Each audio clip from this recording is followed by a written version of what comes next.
रात के लगभग 12 बज रहे थे। एकाएक रेलगाड़ी स्टेशन पर रुक जाती है और मनोज अपना सामान और बिस्तरबंद लेकर नीचे उतरता है। उसने देखा कि स्टेशन पर काफी सन्नाटा छाया हुआ था और वहां उसे कोई कुली भी नजर नहीं आ रहा था। ट्रेन से उतरने वाले यात्रियों में वो अकेला ही था जो ट्रेन से नीचे उतरा था। छोटा सा स्टेशन था और स्टेशन के किनारे पीपल के पेड़ लगे थे और 2-4 बेंच पड़ी हुई थी। मनोज अपना सामान लेकर एक बेंच पर बैठ जाता है और उसने अपने हाथ में जो ओवरकोट ले रखा था वो उसे पहन लेता है, क्योंकि बाहर उसे सर्दी का एहसास ज्यादा हो रहा था। उसे लगा कि उसे सुबह तक शायद यहाँ इंतजार ही करना पड़ेगा, तभी ठाकुर शिव प्रसाद सिंह जी की हवेली जाने के लिए उसे कोई साधन मिलेगा। लेकिन थोड़ी देर बाद एक बूढ़ा सा आदमी कंबल ओढ़े हुए मनोज के पास आकर रुकता है और उसको पूछता है कि आप ही मनोज अवस्थी बाबू हैं? मनोज कहता है जी हाँ, लेकिन आप कौन हैं? वो बूढ़ा आदमी कहता जी मैं रंगीला, ठाकुर साहब का नौकर हूँ, उन्होंने मुझे बग्घी लेकर आपको लिवा लाने के लिए भेजा है। तभी रंगीला बोलता है, अरे तुम्हारा नाम तो बड़ा ही रंगीला है। मनोज बोला, वो हमार अम्मा ने हमार नाम रखा है, हम होली वाले दिन पैदा हुए थे ना, इसलिए वो ऐसा। रंगीला बोला, तब तो अच्छा नाम चुना तुम्हारी अम्मा ने। मनोज बोला।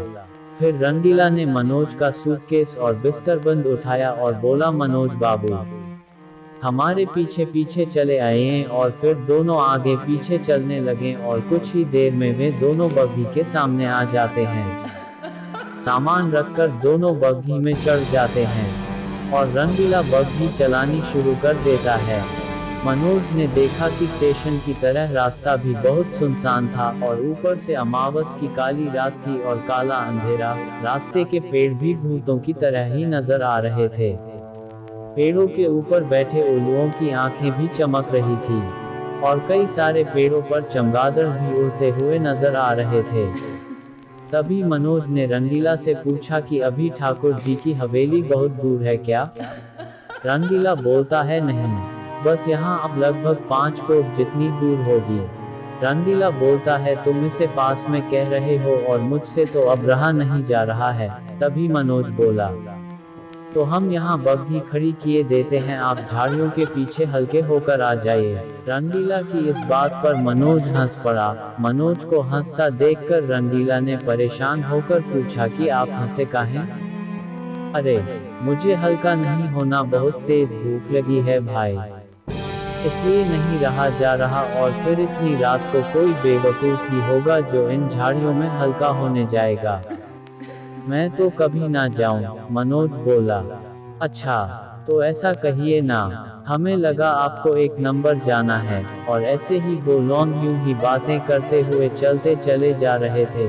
तभी बीच में एक पुरानी सी खंडहर हवेली आती है जिसमें बिल्कुल धीमी सी रोशनी जगमगा रही थी। तब रंगीला बोलता है कि मनोज बाबू उस हवेली की ओर मत देखना, नहीं तो डाकिनी आपके पीछे पड़ जाएगी। डाकिनी? अब ये डाकिनी कौन है?